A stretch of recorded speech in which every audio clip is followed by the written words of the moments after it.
that missed the meeting can also watch it themselves. So without further ado, I'm going to turn this over to Ashley and let her go ahead and start. And thank you very much. Here we go. Thanks, Will. As Will mentioned, I serve as program representative. So Will and I together have the privilege of working closely with communities across the state. We appreciate you guys joining us today. I see a few familiar names, but I see a lot I don't know. So that's great. I'm going to get kind of started here and give an overview of today's training. So we're going to just start today with kind of a high-level overview of our programs to kind of ground us in the basics. And from there, we'll review some tips for applying, and Will's going to actually walk through an application submittal. So if you're not familiar, this is our district map. OPWC breaks excuse me. Here's our OPWC district map. For the purpose of allocating funds, the state is divided into 19 districts covering all 88 counties. This map is available on our website. It's interactive. So if you're not sure and you're not familiar, you can go on here. You can find what district you are in.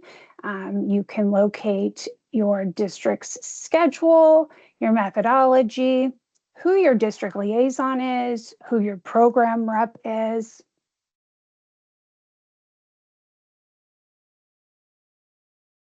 So we administer two primary programs, Infrastructure and Clean Ohio Conservation. These programs are funded entirely with state dollars. No federal funds are used. But today we're going to be discussing our infrastructure funding. So who can apply for our funding? Eligible applicants include counties, cities, villages, townships, and water or wastewater districts. So applicants must own and maintain the infrastructure being improved, and the project must have a minimum useful life of 7 years. So the photos in this slide are projects that were actually funded by OPWC. And there you'll see some of the project types that we are able to fund.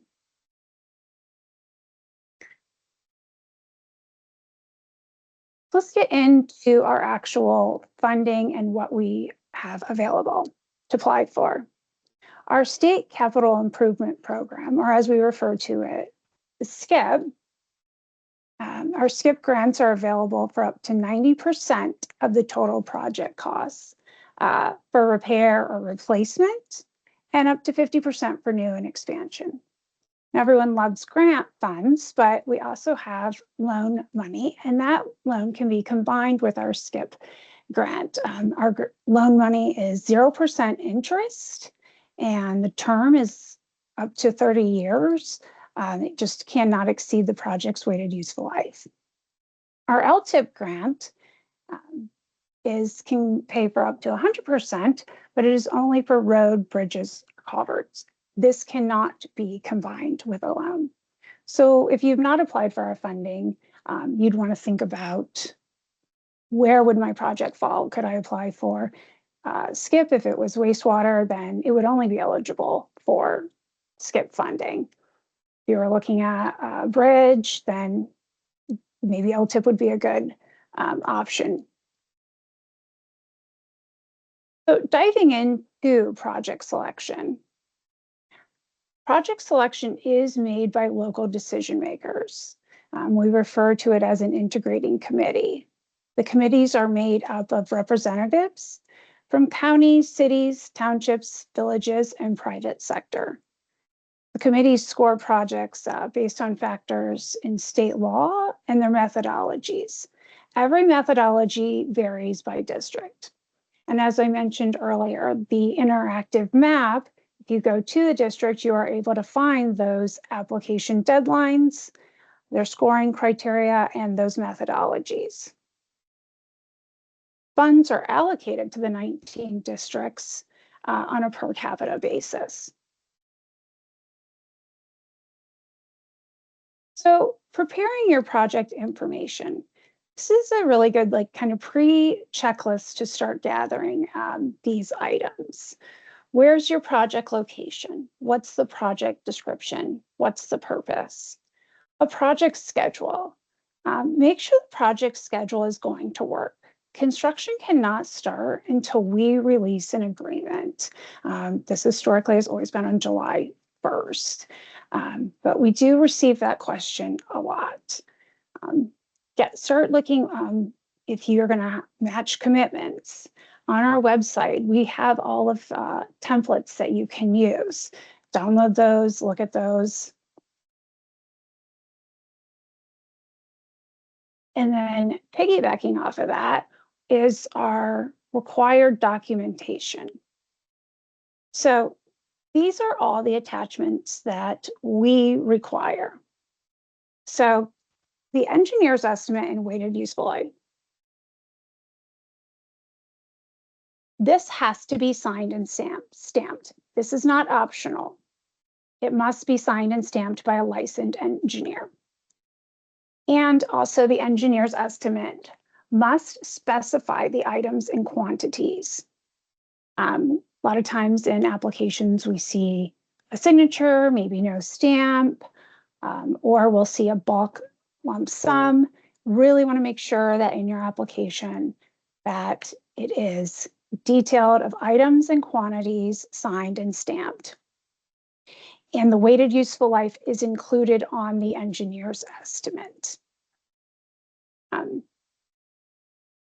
Also, engineer's estimates, the engineer's estimate should not, the engineer's fees, excuse me, should not exceed 20%. If it does, please explain why on the application. The second upload is the CFO certification of availability of funds. The CFO cert must certify the actual availability and amount, not the anticipated or pending funds. Authorizing legislation. This must give authorization to apply for our funding and enter into an agreement. Often we see legislation that's just authorizing someone to apply but not enter into the agreement. Map, we want to know exactly where this project is located. So if we looked at the map, we could, see, oh, there it is. We could drive there. Funding commitment letters. This is only needed if you're receiving funding from another entity. Cooperative agreement is only required if the project involves more than one subdivision. And a loan repayment letter, this is only needed for loan-funded projects. It must include the loan term. You'll see a lot of times where people put the amount, but they don't include the term. You Hey, want to make sure oh, yeah. I'm going to piggyback something real fast. Yeah. To help clarify the CFO certification of local funds and the funding commitment letter, if your project has been awarded outside funding, i.e. from ODOT, OWDA, or any sort of group along those lines, then you'll need to provide that funding commitment letter that proves that you've been awarded the money, or have some sort of verification that you've already received X funding from the other funding source. If you are applying for that, unfortunately, you would need to have a CFO certification that would need to provide proof that you have all the funds on hand to cover your portion. If you have not already been awarded or have received an award letter, again, you will have to certify that you have the entire amount on there. I didn't mean to interrupt. I just thought that No, that bit of clarification is that was something that good. sometimes our applicants have questions on. So I'll turn that back over to Ashley. That was good. Thanks, Will. And in addition, these are OPWC's required documentations, but there is districts that have their own required supplements. So you want to make sure that if your district requires an additional supplement, that you check that. So application entry into WorksWise. Once your documents are ready, WorksWise is where everything gets entered and uploaded.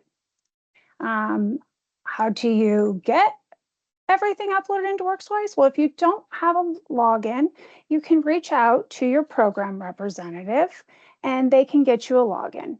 The only information we need is name, email, address, and then you're able to enter all that information in there. That's where you will put all your financials, the project officials, and upload those documents.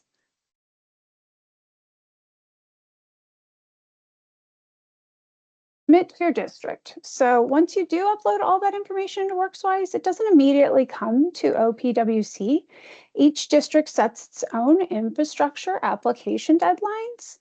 They are required to allow at least 60 days for solicitation, and they do have to submit all their applications to OPWC by February 28. So once you submit them, the district committees meet, they review, score, and rank their projects. Some districts do require presentations. OPWC review and funding awards. So as I mentioned before, once your district submits its slate of applications, OPWC starts completing the final eligibility review. The slates from the district are required to be submitted to OPWC no later than February 28th. Once we receive those, you may receive an email from your program rep on corrections or questions. It's important to respond as soon as you are able. As soon as your program rep is able to review the slate that your district submitted and approve it, that slate then moves on for the director's approval. Once the director approves the slate, we are able to then issue funding award letters and emails. So then the project agreement goes out on July 1st.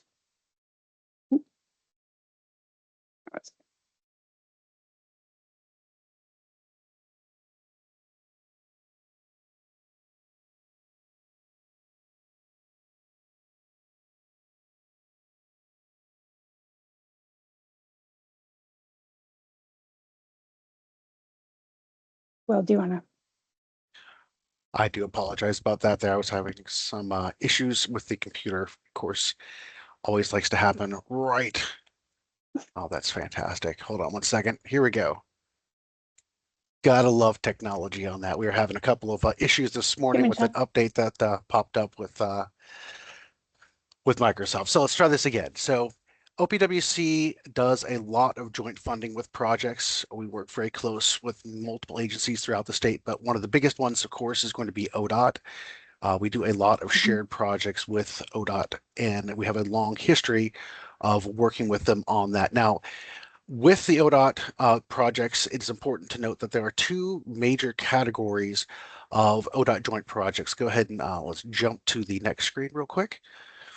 The first category that we're going to look at is your local let. Now, the local lets are, of course, a bulk of the OPWC ODOT joint projects, and they are administered on a local level. ODOT participates in the actual administration of the project, but they leave all the billing and that sort of thing to the local side. And these particular projects are handled pretty much like a regular OPWC project. You don't have to worry about doing anything crazy with the billing. You would just submit your disbursements as normal on that. But it is important that you do note it in the project application. We're going to make sure that you need to have the PID down and that you flag the project as a local let. This does prevent any complications that may occur down the road because sometimes ODOT does some administrative changes and things along those lines. So you want to make sure that is clearly delineated in your application. And we're going to go ahead and jump to our next one. But the one that is probably the most involved is going to be your ODOT let. And since those projects are administered directly by ODOT themselves, there is a process that ODOT Central Office has set up to allow for the billing to occur, because we can't just straight issue funds to ODOT themselves. There is an entire process behind the scenes that has to occur. When your project is an ODOT let, you need to make sure that you flag that again in your application. OPWC, myself, the liaison, or whoever happens to be the liaison at that time for OPWC and ODOT will reach out to you and ask you how much of your funding you're going to allow ODOT to access on your behalf. It is OPWC's recommendation that you allow ODOT to have full access to your funding up front, and that way it eases the billing process, and any funds that are left over The applicant is more than able to submit for any eligible costs once the project is closed out by ODOT. And there also, of course, is some leeway that we give with ODOT-let projects because ODOT doesn't always run the exact same schedule. So make sure that you talk with your OPWC program representative about this ahead of time to make sure the schedule would line up as far as where your application would fall with OPWC and your ODOT kickoff on that. Again, we'll be glad to talk with you and help you with that end of things. And let's go ahead and jump to the next slide there, Ashley.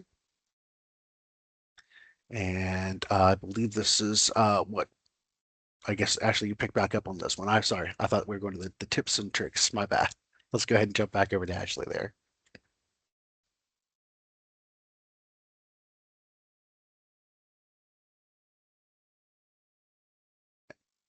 Okay. I already covered these. So let's go ahead and jump back over to our next slide. There we go. So tips for a strong application: start early, coordinate with your engineer. It's really important. That estimate is incredibly important. Provide clear, concise project descriptions. We want to make sure we can understand where the project is located, what the work involves. Demonstrate readiness, design complete, permits underway, showing strong local support and match commitment. Address safety and economic or environmental benefits. I always suggest self-scoring to my customers, and I'm also always happy to help them walk through that as well. And some common mistakes to avoid that we see: incomplete or missing required documentation, using outdated templates, or altering required OPWC language. Our templates are available on our website. If we make any changes to them, we do update them immediately. Unclear project scope, location, or schedule. I think schedule is a big one. You want to make sure construction, like I mentioned before, is not starting before the agreement is released on July 1st. And construction must start within 1 year of our agreement release, completed within 2. Need help? Reach out, please. Please reach out to your district liaison, your program rep. We are ready and here to assist. All the information that I mentioned today as well, our map, our templates, this is all available on our website.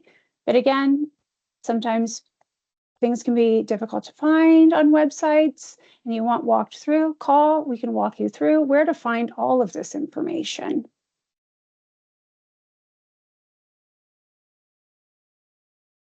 Questions?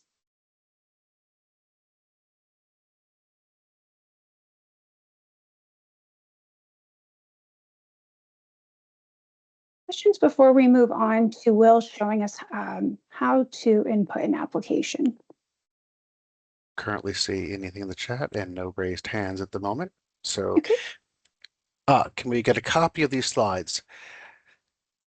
We will be making the entire presentation available on the OPWC YouTube channel, so you can watch the presentation there. But that is a good question about the slides. I think we can export those and send them, correct? I would be Yeah, happy to. no problem. So Sandy, go ahead and shoot either Ashley or myself an email. And our email at OPWC is always the first name dot last name at pwc.ohio.gov.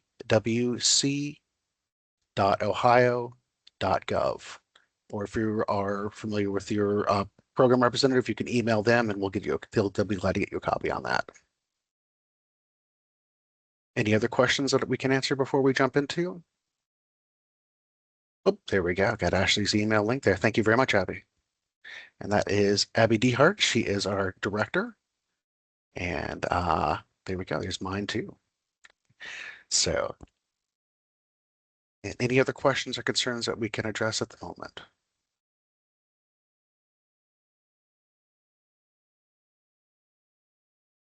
All right.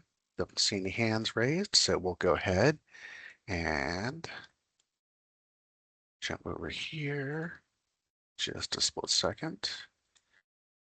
Here we are. All right, we're going to look at doing a new application here in WorksWise. So unfortunately, in the test environment, I have to use my regular login on this. I can't use a screen that looks exactly like yours, but it will look very similar in nature to this. To start a new application, you would go to the section that says Applications and Projects and click on the New button. And what that will do is bring up a series of choices that you can make. If you're looking to start an infrastructure application, obviously you would select New Infrastructure Application. If you're doing Clean Ohio, you would select Clean Ohio.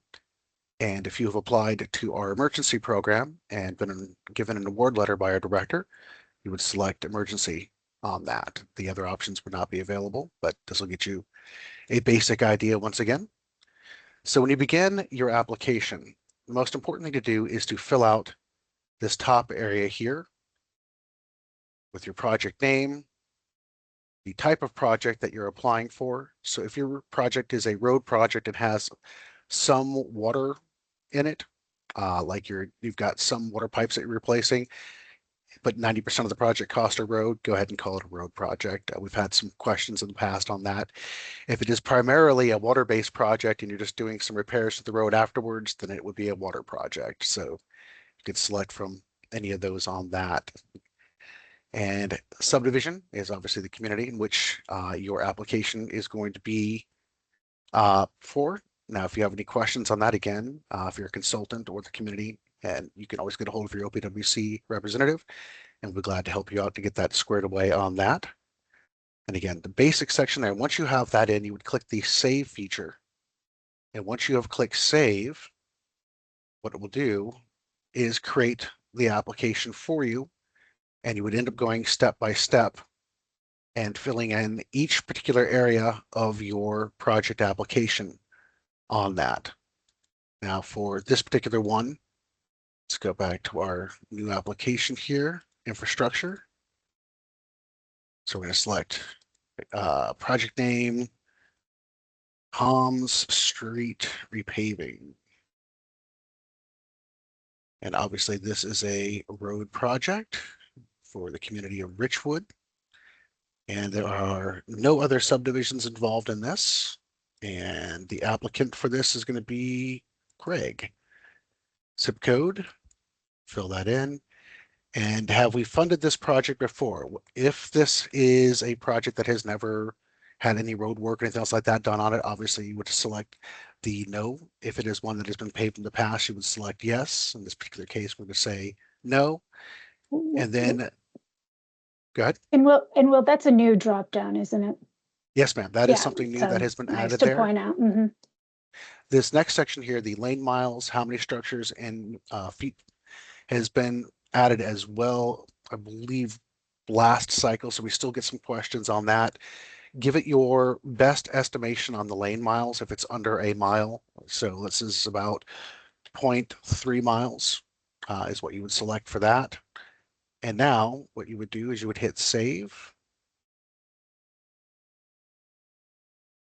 And the system will populate a new application for you here. Now, you'll see it has an APP number. It is always my suggestion when you're doing your applications to write down that APP number in case you need to come back to this particular project.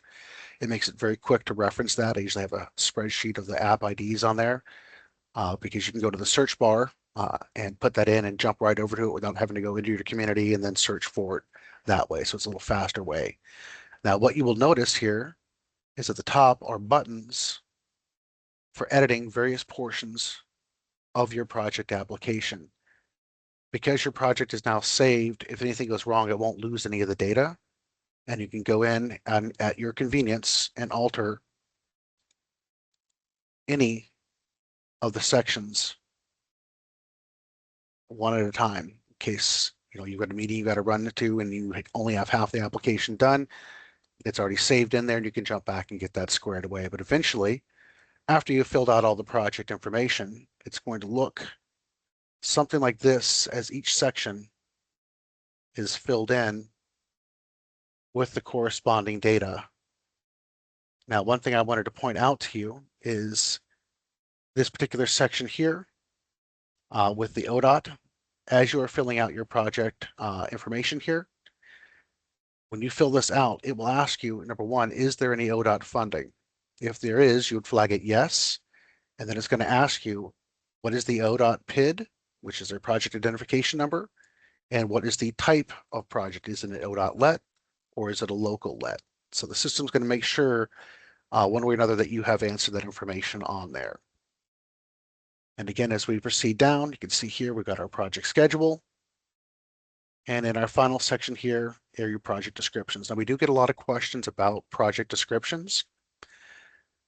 When you're doing your local your location of the project, it needs to make sure it contains the limits of your project area so that we know where the work is taking place. Anything that is done outside of those limitations is on an ineligible charge. You would have to go and either A, appeal to your district integrating committee to see if you can expand the scope of the project, or B, unfortunately, eat those costs. The identify the problem. We get questions on that. It is just a simple summary of what is the issue, why, what has occurred that you are now applying for this application. Has the road deteriorated? Do the pipes need to be replaced? Electrical systems upgraded for wastewater treatment plants? Ashley, I believe you had something you need to add there. We had received a question, so when you're ready. Oh, for project financial resources, where does the joint financial resources, another local municipality or local resources general funds go? So let's say you are doing so your question is with a joint project with another community. Is that correct there, Matt? Or are you talking like another funding agency? Okay, so another community. So when you would go to the local funds, you could do other public revenue, and you could put that down there. And what you would need, typically, if it's another community, they would also fill out a CFO certification of local funds for that. If it is a agency or something like that that is going to be giving you funds, then that is where the funding commitment letter would come from on that. And there are variances that happen within applications. So the best thing I can recommend that you do is speak with your OPWC representative on which form you're going to need. And we're also more than happy to come in and help you with your application itself when you're filling that out. So again, it's not something that we're going to leave you just hanging out there. You're more than welcome to ask one of us and we will jump in to help you get squared away on that. Okay.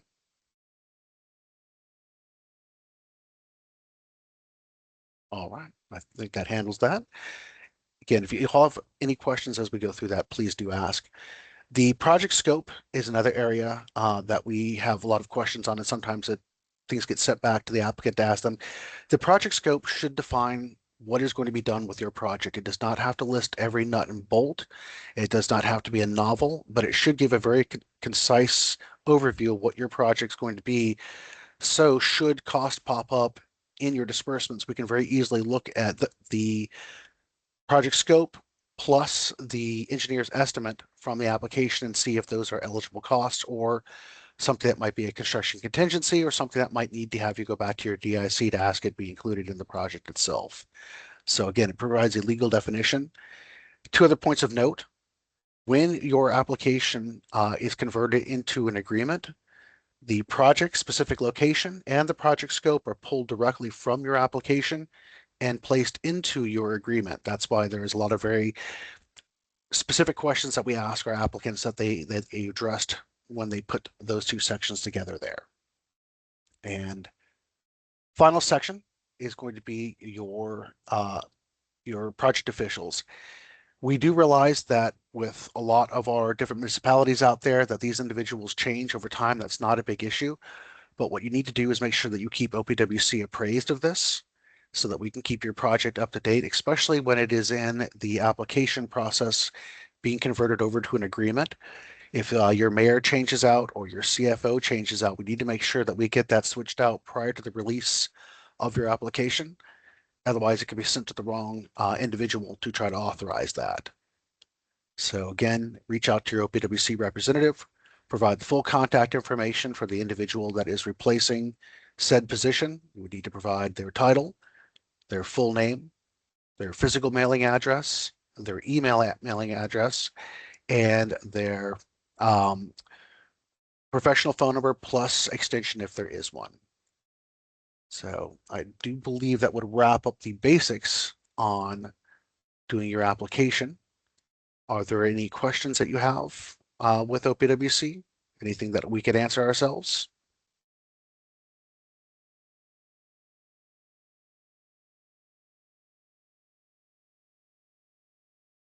All right. Are there any questions in general about any of the opening? Okay. Is there a naming convention to use for the documents? Uh, okay. So Sarah, yes, we do ask that it details the location, i.e. the project area in some way, shape, or form, and what work will be done. So something very simple again, like Tom Street repavement. And if you want to make it even more specific, you could put from Front Street to Third on there. So if not, the representative, when they review the application, may reach out to you and ask a couple of questions and make a slight change to the project name. But again, if you can get somewhere close as far as a nice, easy description of that, it's pretty good. We can work with you on that. And K, is there a way to completely delete an application from the portal? For instance, I create a test. Well, yes, there is, but you would have to email your OPWC representative to have us delete that for you. So it's not a big deal. Takes 2 seconds, a couple clicks of a button, and it goes away. And how about naming conventions for the documents we upload? Uh, Typically on the documents that you upload, if you can basically spell out exactly what it is relatively easy. What I will do here actually is show you on this particular one I have uploaded the documentation for this particular project, and you can see authorizing legislation has a nice detail line right there. Your weighted useful life is located there. You can see each one of these has a pretty self-explanatory Hey, Will, definition. Yes, sir. I don't think you're sharing your screen. It should have been sharing. Why did it not? You're right. There It we go. stayed grayed out. It did not click over. I clicked it and then looked over to the side of the screen. My apologies on it. Let's try that again.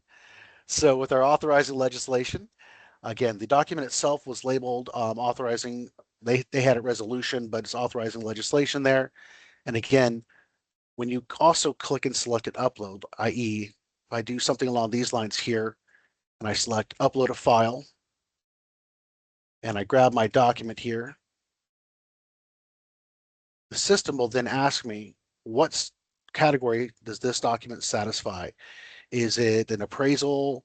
Is it a authorizing legislation? Is it the CFO certification? And when I select that, a lot of times it will attach the handle directly to it for the authorizing legislation.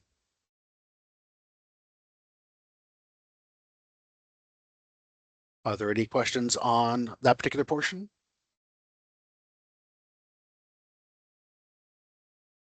Or any other questions that we can answer for you too?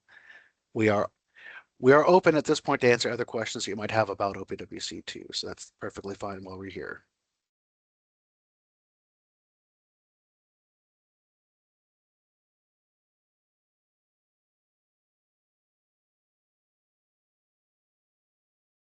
Okay, then I guess that wraps that up then. I thank you also very much for being a part of this. Do be aware, on August 12th, we also have a training that is coming up that is about the disbursement process. There's been a lot of little changes here and there, so we want to make everybody aware of all the little idiosyncrasies as far as that goes. There'll be a general email series that'll be coming out to everybody to make you aware of it with an invite. So certainly take advantage of that. It's a good time to ask questions about the process and clear anything up that you might have. Ashley, was there anything more that you wanted to add? No, no. Thank you so much for everyone joining us today. Director DeHart, or we also have our CFO, Dan De Niro here. Would either one of you wish to add anything? No, nothing on my end. Thanks for everybody that joined. Not a problem. And again, feel free to reach out to any of your program reps and we'll be glad to have one-on-one sessions with you. That is never an issue, okay?